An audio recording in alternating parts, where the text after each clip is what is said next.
이번 시간에는 우리 한글 맞춤법에 대해서 같이 한번 살펴보도록 하겠습니다. 한글 맞춤법은 표준어를 소리대로 적으면 되는데 그때 이제 어법에 맞도록 이제 적어줘야죠. 그리고 문장에 각 단어는 전부 다 띄어쓰기를 해야죠. 자, 첫 번째 거 이제 된소리요. 된소리다라고 하게 되면 얘는 뭘 얘기하냐? 우리 많이 먹는 사람을 먹보라 그러죠. 그럼 먹보처럼 먹보라고 했을 때 먹보 그러면 되는데 이거를 이제 소리 나기 쉽게 우리가 먹보라고 그렇게 부르잖아요. 그죠? 그렇게 소리 나는 것처럼 더 쉽게 소리를 내기 위해서 이제 쌍자음을 쓰는 거예요. 쌍자음. 쌍기역이 됐든 쌍디귿이 됐든 쌍비읍이 됐든 쌍시옷이 됐든 쌍지읒이 됐든 이런 소리를 내는 것을 보고 우리가 된소리라고 해요. 그래서 뭐 예를 보게 되면 아끼다, 어떠하다, 산뜻하다, 엉뚱하다, 잔뜩 뭐 이런 것들이 있습니다. 이런 게 이제 된소리요. 그 다음 이제 두 번째 국외음화예요. 국외음화다라고 하게 되면 뭘 얘기하냐? 예를 먼저 볼게요. 마지, 마지, 맛이잖아요. 그죠? 근데 마지, 해도지, 굳이, 같이, 끝이, 할치다, 거치다, 다치다, 묻히다 이런 것처럼 우리 발음할 때 즈나 츠로 소리를 내는 거를 보고 우리가 국외음화라 그래요. 보통 보게 되면 디귿이나 티귿 받침 있죠.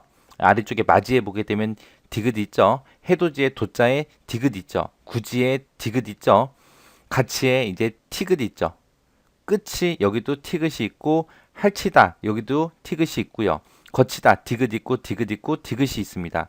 이런 디귿이 됐든 티귿이 됐든 이런 게 받침이 있는 글자 뒤에 이가 됐든 희가 됐든 이런 글자가 올 때 마디 해도지 굳이 이 히 하고 이렇게 이나 희가 올 때 이나 희를 즈나 츠로 소리 나는 걸 보고 국외음화라 그래요. 그렇게 소리가 나더라도 우리는 원래대로 디귿이나 티귿 이렇게 해서 적는 거 그걸 보고 국외음화라고 합니다.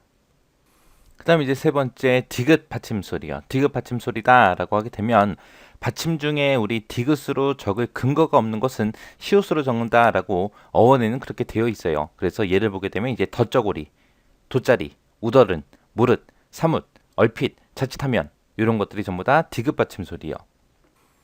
자, 그 다음에 이제 모음이요. 모음에 보게 되면 지금처럼 이런 글자처럼 예가 있어요. 예가 있는데 이거를 애로 우리가 소리가 나죠. 소리가 나더라도 예로 우리가 표기를 해야 됩니다. 그 예로 이제 사례, 폐품, 혜택, 계집, 핑계, 계시다 이런 것들이 있어요. 이런 것들이 있고 이게 얘랑 이제 조금 헷갈릴 수 있는 게 이제 휴게실 그리고 게시판 이런 글자는 그냥 애로 적습니다. 휴게실, 게시판 하고 이렇게 적어주죠. 그리고 휴게실도 휴게실이 아니라 휴게실. 얘는 소리 나는 대로 그대로 그냥 적어주면 되죠. 요거랑 이제 헷갈리게 해서 문제가 나올 수도 있어요. 그 다음에 이제 두음 법칙이요. 두음 법칙이다 그러면 우리 두 가지가 있습니다. 니은 두음 법칙이 있고요. 리을 두음 법칙이 있고 이렇게 두 가지가 있습니다. 두음 법칙이라는 것은 단어 첫 소리에 올 수 없는 그런 자음에 대한 법칙이에요. 그래서 니은하고 리을은 못 오게끔 그렇게 만드는 게 니은 두음 법칙, 리을 두음 법칙입니다. 한자에서 우리 한자 있죠? 한자, 한글 말고 한자. 한자에서 이런 단어가 첫 글자로 올 때는 전부 다 이런 식으로 이응으로 다 바꿔서 표시를 하고요. 그 다음에 한자 중에 리을로 이렇게 시작되는 단어들이 있어요. 이것도 전부 다 이응으로 전부 다 변환해서 우리가 표기를 합니다. 리을로 이렇게 시작되는 단어 첫머리로 올 때는 니은을 써서 이렇게 해서 전부 다 표시를 해요. 그래서 얘는 한글이 아니라 한자 음에서 소리 날 때 이제 그렇게 글씨를 바꾼다는 겁니다. 그 다음에 겹쳐나는 소리요. 겹쳐나는 소리는 말 그대로 그냥 겹쳐서 나는 소리를 보고 얘기하죠. 한 단어에서 이제 같은 음절이 됐든 비슷한 음절이 됐든 이런 것들이 겹쳐서 나는 그런 부분은 우리가 같은 글자로 같이 적어줍니다. 해서 똑딱똑딱, 쓱싹쓱싹, 누누이 뭐 이런 글자들이 있어요.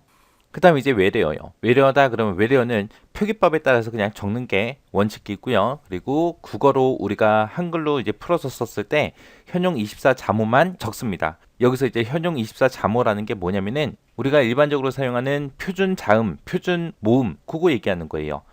표준 자음이 기역부터 히읗까지 얘기하는 거죠. 요게 이제 총 14개가 있고요. 그 다음에 표준 모음 아야 어여 오요 우이 해서 그게 이제 10개가 있습니다.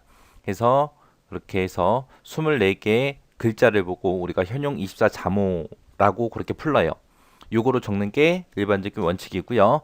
그리고 외래어 1 음문은 원칙적으로 1기호로 그렇게 적어주는 거, 1대1로 적어주는 게 원칙이고요. 그리고 받침 같은 데서는 이제 이런 것들만 이제 쓴다. 그리고 파열음 포기에서는 된소리를 쓰지 않는 것을 원칙으로 한다.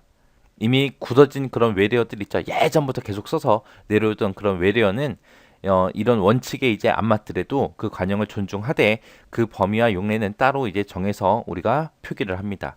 자, 그 다음 이제 띄어쓰기요. 띄어쓰기다라고 하게 되면 이제 띄어쓰기도 여러 가지 법칙이 있습니다. 조사 같은 경우는 이제 띄지 않고 그 앞말에다가 붙여서 써요. 꽃이, 꽃처럼, 거기도 이런 식으로 해서 조사는 그 앞말에 붙여서 써야 되고요. 그 다음에 의존명사 같은 경우는 이제 띄었어요. 나도 할 수 있다. 아는 것이 힘이다.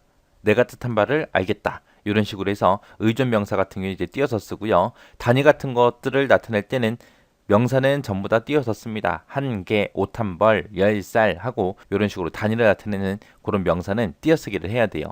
그리고 숫자 같은 것들을 이제 적을 때는 만 단위로 띄어서 씁니다. 요거 꼭 기억하세요. 요게 많이 헷갈리거든요. 우리가 일반적으로 숫자 뭐 1, 2, 3, 4, 5, 6 하고 우리가 천 단위마다 컴마를 찍잖아요. 그거랑 얘랑 좀 헷갈리거든요. 한글 맞춤법에서는 숫자를 적을 때는 만 단위로 그렇게 적어줘요. 해서 12억 띄고 그 다음에 3456만 띄고 그 다음에 7898 하고 그런 식으로 써요.